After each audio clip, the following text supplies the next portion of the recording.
Hey guys, welcome back to my channel drama series. तो video start करने से पहले मेरी तरफ से आप सभी को happy new year. I hope आपका आने वाला साल बहुत ही अच्छा हो और आप लोगों को ढेर सारी खुशियां मिले। तो पिछले एपिसोड में हमने देखा था कि करण को गलत फहमी हो जाती है कि सई ही रोज है। तो करण जैसे ही सई को देखता है तो वो पूरी तरह पगला जाता है, क्योंकि उसकी होने वाली वाइफ एक काली कलुट्ठी होती है जो उसके स्टैंडर्ड के बराबर तो क्या, वो तो उसके जितनी सुंदर भी नहीं है। तो बेचारा करण अपनी फूटी किस्मत पर रो रहा होता है और औरन ये सब देखकर बहुत हंसती है। आगे बुआ करण को अपने पास बुलाती है, पर करण बुआ की एक भी नहीं सुनता। तो बुआ को भी गुस्सा आ जाता है और वो करण को खड़ी खोटी सुनाने लगती है।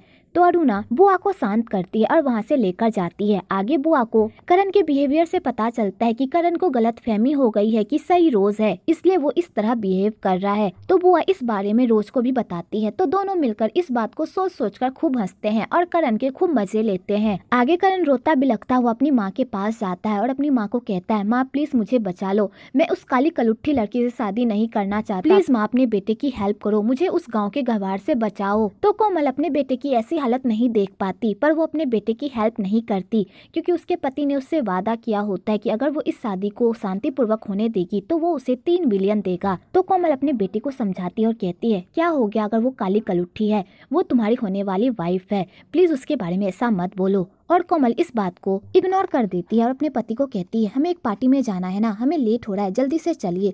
और वो लोग करण को वहीं पर छोड़कर वहां से चले जाते हैं। तो बेचारा करण अपनी फूटी किस्मत पर खूब रोता है, पर उसकी कोई भी हेल्प करने के लिए नहीं आता। आगे कोमल और नकुल एक पार्टी में जाते हैं। तो वहाँ पर उन लोगों की मुलाकात औरन के पापा मिनिस्टर वीरा से होती है। तो कोमल वीरा को बहुत ही अच्छे से ट्रीट करती है और उनसे बहुत ही अच्छे से बात करती है, पर नकुल वीरा से बिल्कुल भी अच्छे से बात नहीं करता, बल्कि उसके मुँह पर उसी की बातों का उल्टा जवाब देता है। तो वीरा को बहुत ही गुस्सा आता है। तो कोमल उन दोनों को शांत करने की कोशिश करती है और अपने पति को ही डांटती है और कहती है, तुम इस तरह कैसे बात कर सकते हो। तो नकुल बेचारा चुप हो जाता है, पर वीरा को बहुत ही गुस्सा आता है। तो वो अपने सेक्रेटरी को कहता है कि वो नकुल के बारे में पूरी हिस्ट्री पता करे कि आखिरकार ये क्या करता है। इधर करण अपने गम को भुलाने के लिए पार्टी में जा रहा होता है, वो भी चोरी छुपे, लेकिन उसकी बहन देख लेती है और रोकती है कि वो अभी पार्टी करने ना जाए, क्योंकि अगर पापा को पता चल गया तो उसकी खैर नहीं। पर करण उसकी भी बात नहीं सुनता कि तभी उधर से नकुल और कोमल आते हैं और दोनों एक दूसरे से लड़ ही रहे होते हैं, वो भी मिनिस्टर वीरा की वजह से। कोमल नकुल को कहती है कि उसे वीरा से इस तरह बात नहीं करनी चाहिए, पर नकुल कोमल को समझाता है कि वो एक नंबर का घटिया इंसान है और बहुत ही गंदे पॉलिटिक्स करता है और वो इलीगल काम भी करता है, पर कोमल उसकी एक भी नहीं सुनती और इसी बात को लेकर दोनों में बहस होने लगती है। तो बेचारा करण उन दोनों को वहीं पर छोड़कर वहाँ से रफू चक्कर हो जाता है। आगे करण बार में जाकर खूब मस्ती करता है और लड़कियों के साथ फ्लर्ट करता है और उनके साथ रात गुजारता है और अपने बाप के पैसे को पानी की तरह बहाता है। इधर जब रावत को ये बात पता चलती है कि रोज फैक्ट्री को बचाने के लिए वो करण से शादी कर रही है, तो उसे बहुत ही बुरा लगता है और वो रोज को समझाने की कोशिश करता है कि वो करण से शादी ना करे, क्योंकि वो उसके लायक नहीं है, वो एक नंबर का लड़की बाज है। तो रोज कहती है, मुझे पता है कि वो एक नंबर का लड़की बाज है, लेकिन मुझे ये शादी करनी होगी अपनी फैमिली के लिए। और रोज रावत की एक भी नहीं सुनती। तो रावत हार नहीं मानता और रोज को आगाह करने की कोशिश करता है कि वो शादी ना करे। दूसरी तरफ नकुल को जब पता चलता है कि करण ने अपने कार्ड की सारी लिमिट को क्रॉस कर दिया है, तो नकुल को करण पर बहुत ही गुस्सा आता है और नकुल करण के सारे कार्ड को ब्लॉक कर देता है। आगे जब करण को इस बारे में पता चलता है तो वो सीधा अपने पापा के पास आता है और कहता है, आपने मेरे कार्ड को क्यों ब्लॉक कर दिया, प्लीज उसे ऑन कर दीजिए। तो नकुल कहता है, तुमने बहुत ही पैसों की बर्बादी कर दी है, तुम जब कमाओगे तब तुम्हें पैसों के महत्व के बारे में पता चलेगा, अभी तुम अपने बाप के पैसे को पानी की तरह बहा रहे हो और तुम्हें फर्क भी नहीं पड़ रहा, लेकिन जब खुद कमा कर उड़ाओगे तब तुम्हें पैसे की वैल्यू पता चलेगी कि एक एक पैसा कमाना कितना मुश्किल है। इसलिए आज से मैंने तुम्हारे सारे कार्ड को ब्लॉक कर दिया है, जब तक तुम काम नहीं करोगे तुम्हें एक भूटी कोड़ी भी नहीं मिलेगी, इसलिए सुधर जाओ वरना बाद में बहुत ही पछताना पड़ेगा। तो करण को भी गुस्सा आ जाता है और कहता है, ठीक है, मुझे आपके पैसे नहीं चाहिए और न ही मैं आपके पास पैसे मांगने आऊंगा। और करण गुस्से से वहाँ से चला जाता है। आगे करण नशे की हालत में रोज के घर जाता है और उसके घर में हंगामा करने की कोशिश करता है, पर बेचारा कुछ भी नहीं कर पाता कि तभी उधर से एक लेडी रोज के घर पर ढेर सारे पत्थर मार रही होती है, क्योंकि उसकी लड़ाई बुआ के साथ हो गई थी और बुआ से बदला लेने के लिए वो उसके घर पर पत्थर मारती है। तो वो पत्थर रूना को लग जाता है और उसके सर से खून भी बहने लगता है कि तभी वहाँ पर बुआ आ जाती है और वो करण को देख लेती है। तो बुआ को ये गलतफहमी हो जाती है कि ये सारा कारनामा करण ने ही किया है। इधर करण ये सब देखकर पूरी तरह हैरान होता है और वहाँ से भाग जाता है। आगे करण करण नशे की हालत में गाड़ी चला रहा होता है, लेकिन तभी उसका एक्सीडेंट हो जाता है और पुलिस वाले उसे हॉस्पिटल लेकर जाते हैं। दूसरी तरफ रोज को करण पर बहुत ही गुस्सा आ रहा होता है कि उसकी वजह से उसकी माँ की आज ऐसी हालत है और वो अपना गुस्सा कंट्रोल नहीं कर पा रही होती है कि तभी उसकी नजर करण पर पड़ती है। तो रोज सीधा करण पर टूट पड़ती है और उसे मारने लगती है। तो पुलिस वाले उसे रोक पर रोज फिर भी नहीं रुकती कि तभी वहाँ पर रूना आ जाती है और रोज को बताती है कि इसमें करण की कोई गलती नहीं है, उसने उसे पत्थर नहीं मारा बल्कि किसी और औरत ने मारा है। तो रोज ये सब सुनकर हैरान होती है। आगे पुलिस वाले उस औरत को पकड़ लेते हैं जिसने रूना पर हमला किया होता है। इधर कोमल को अपने बेटे की बहुत ही टेंशन हो रही होती है क्योंकि वो अभी तक घर वापस नहीं आया हुआ होता है। तो वो नकुल को कहती है कि वो अपने बेटे का पता लगाए कि वो कहाँ पर गया है, क्योंकि उसी की वजह से करण घर छोड़कर गया होता है। तो नकुल कहता है मैं कोई भी पता वता नहीं लगाऊंगा, वो कहीं पर पीकर पड़ा होगा, जब उसे अकल आ जाएगी तो वो खुद घर आ जाएगा। कि तभी निम्मी के फोन पर पुलिस वाले का कॉल आता है और वो लोग निम्मी को बताते हैं कि करण अभी ड्रिंक एंड ड्राइव के केस की वजह से जेल के अंदर है। तो निम्मी ये सब सुनकर शॉक्ड हो जाती है और अपनी फैमिली को बताती है। तो नकुल कहता है मुझे पता था ये नालायक कोई ना कोई हरकत जरूर करेगा जिससे हम लोग परेशान होंगे। उस गधे ने गलती की है तो उसे उसकी सजा मिलनी ही चाहिए, उसे रहने दो रात भर जेल में, तब उसकी अकल ठिकाने आएगी। तो कोमल रोने लगती है और कहती है नकुल तुम ऐसी बातें कैसे कर सकते हो, वो हमारा बेटा है, वो रात भर जेल में कैसे रहेगा। तो नकुल कहता है तुम्हारे ही लाड प्यार ने उसे इतना बिगाड़ कर रखा है, एक दिन जेल में रहेगा तो ही उसकी अकल ठिकाने आएगी। और खबरदार किसी ने भी करण की बेल कराने की कोशिश की, अगर किसी ने भी करण की बेल कराई तो मैं उसे नहीं छोड़ूंगा और उसे भी इस घर से बाहर निकाल दूंगा और उसका खर्चा पानी बंद कर दूंगा।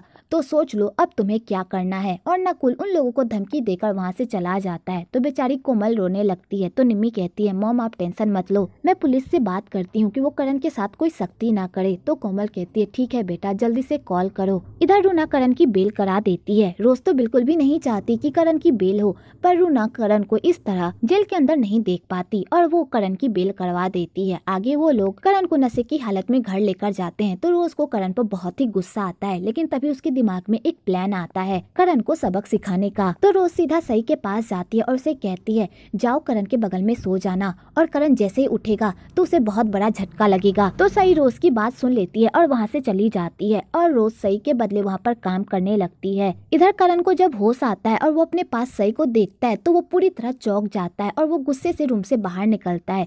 तो रूना कहती है बेटा अच्छे से नींद आई ना। तो करण रूना पर ही भड़कने लगता है और कहता है आपने जानबूझकर अपनी बेटी को मेरे पास सुलाया ना, ताकि आपकी बेटी मेरा फायदा उठा सके और हम दोनों की शादी हो सके। और करण रूना को ही बुरा भला कहने लगता है कि तभी वहाँ पर नकुल आ जाता है और करण को खींचकर एक थप्पड़ मारता है और कहता है तुम्हारी हिम्मत कैसे हुई बड़ों से इस तरह बात करने की, उन्होंने तुम्हारी बेल करवाई और उनका शुक्रिया अदा करने के बजाय तुम उन्हें ही खरी खोटी सुना रहे हो। तो कोमल अपने पति को रोकती है और कहती है तुम हमारे बेटे को कैसे मार सकते हो किसी और के सामने। और यहाँ पर दोनों मियाँ बीबी एक दूसरे से ही लड़ने लगते हैं। तो बुआ उन लोगों को शांत करती है। आगे सब शांत होकर एक जगह बैठते हैं। तो सई सबके लिए पानी और चाय लेकर आती है। तो करण जैसे ही सई को देखता है, उसे देखते ही करण को चिढ़ मचने लगती है। और जब करण की माँ और निम्मी जब सई को देखते हैं तो वो पूरी तरह शॉक्ड हो जाते हैं कि आखिरकार नकुल ने इस लड़की को करण के लिए कैसे चूज कर लिया। तो बुआ सबके सामने सई को रोज बनाकर पेश करती है। तो नकुल ये सब देखकर दंग रह जाता है, लेकिन वो कुछ भी नहीं कह पाता है क्योंकि बुआ उसे इशारे में ही ये समझा देती है कि वो कुछ भी ना कहे क्योंकि ये सब उसका एक प्रैंक है। तो नकुल अपनी फैमिली के सामने कुछ भी नहीं कहता और सई को रोज समझकर ही उससे अच्छे से बात करता है। तो कोमल की उस फैमिली से बिल्कुल भी नहीं बनती और वो रूना से अच्छे से बात नहीं करती। तो रूना उन लोगों को कुछ भी नहीं कहती और बड़े प्यार से उन लोगों से बात करती है, पर बुआ कोमल के सारे जवाबों का मुंह तोड़ जवाब देती है। आगे वो लोग करण को वहाँ से लेकर जाने लगते हैं। तो निम्मी जाने से पहले उन लोगों को कुछ पैसे देती है जो उन लोगों ने करण के बेल में दिया होता है। तो बुआ निम्मी को कहती है तुम बहुत ही अच्छी इंसान हो, खासकर अपने भाई से तो लाख गुना अच्छी हो, अगर मेरा कोई बेटा होता तो पक्का मैं तुम्हें अपनी बहू बना लेती। तो निम्मी ये बात सुनकर हंसने लगती है और वहाँ से चली जाती है। आगे नकुल उन लोगों को 30 लाख रुपए का चेक देता है और कहता है जैसा मैंने वादा किया था मैंने आप लोगों को पैसे दे दिए हैं, लेकिन मैं आप लोगों से एक प्रॉमिस चाहता हूँ कि आप लोग इस बारे में रोज को कुछ ना बताएं, क्योंकि मैं नहीं चाहता कि रोज किसी भी दबाव में आकर ये शादी करे। तो रूना कहती है ठीक है मैं इस बारे में रोज को नहीं बताऊंगी। तो नकुल कहता है तो फिर ठीक है, एक अच्छी सी डेट निकाल कर हमें बता दीजिएगा ताकि हम दोनों बच्चों की धूमधाम से शादी कर सके। और नकुल ये कहकर वहाँ से चला जाता है। आगे कोमल अपने बेटे की ऐसी हालत देखकर बहुत ही परेशान होती है और अपने बेटे पर प्यार लुटाती है। तो नकुल को बिल्कुल भी अच्छा नहीं लगता। तो कोमल नकुल को कहती है, मेरा बेटा बहुत ही भूखा है, कोई अच्छे से रेस्टोरेंट पे रोको ताकि हम सब मिलकर खाना खा सके। तो नकुल कहता है, तुमने सही कहा, हम लोगों को मिलकर खाना खाना चाहिए। तो नकुल करण को गाड़ी से बाहर निकाल देता है और कहता है, तुमने ड्रिंक करके ड्राइव की, अगर किसी की जान चली जाती तब तुम क्या करते? तुम्हें भूख लगी है ना, तो ये लो कुछ पैसे, खाना खा लेना और इसी पैसे से बैंकॉक वापस आ जाना और उसके बाद जो इसमें से कुछ पैसे बचेंगे वो वापस आकर मुझे दे देना। और घर पहुंचने के बाद तुम्हें मेरे साथ पर डे ऑफिस जाना होगा और मेरे काम में हाथ बटाना होगा। आज के बाद तुम कोई भी मटर गश्ती नहीं करोगे और ना ही फिजूल खर्ची करोगे और मैं तुम्हें उतने ही पैसे दूंगा जितनी तुम्हें जरूरत होगी और मैं फिजूल खर्ची के लिए पैसे तो बिल्कुल भी नहीं दूंगा। तो करण कहता है, अगर मैंने आपकी ये शर्त नहीं मानी तो आप क्या करेंगे? तो नकुल कहता है, फिर मैं तुम्हें अपनी जायदाद से बेदखल कर दूंगा और तुम्हें एक भूटी कोड़ी भी नहीं दूंगा। तो बेचारा करण ये सब सुनकर तो पूरी तरह शॉक्ड ही हो जाता है। तो करण कहता है, पापा आप मेरे साथ ऐसा कैसे कर सकते हैं और इतने कम पैसे में मैं कैसे खाना खाऊंगा और वापस कैसे जाऊंगा? तो नकुल कहता है, बेटा मैं तेरा बाप हूँ, मुझे पता है कि कितने पैसे में क्या मिलता है। इतने पैसे में तुम खाना भी खा सकते हो और घर वापस भी आ सकते हो, इसलिए ये लो पैसे और गाड़ी से बाहर उतरो। तो बेचारा करण अपना मुंह लटकाए हुए बाहर निकल जाता है और वो लोग वहाँ से चले जाते हैं। तो कोमल नकुल पर बहुत ही गुस्सा करती है। तो नकुल कहता है, अगर तुम्हें इतना शौक है तो अपने बेटे के साथ बाहर जा सकती हो और उसके बाद मुझसे कोई उम्मीद मत रखना कि मैं तुम्हें एक भूटी कोड़ी भी दूंगा। तो बेचारी कोमल अपने पति के डर से गाड़ी के अंदर ही बैठी रह जाती है। आगे करण खाना खाने के लिए एक ढाबे पर जाता है तो वहाँ पर फिर से उसकी मुलाकात रोज से हो जाती है।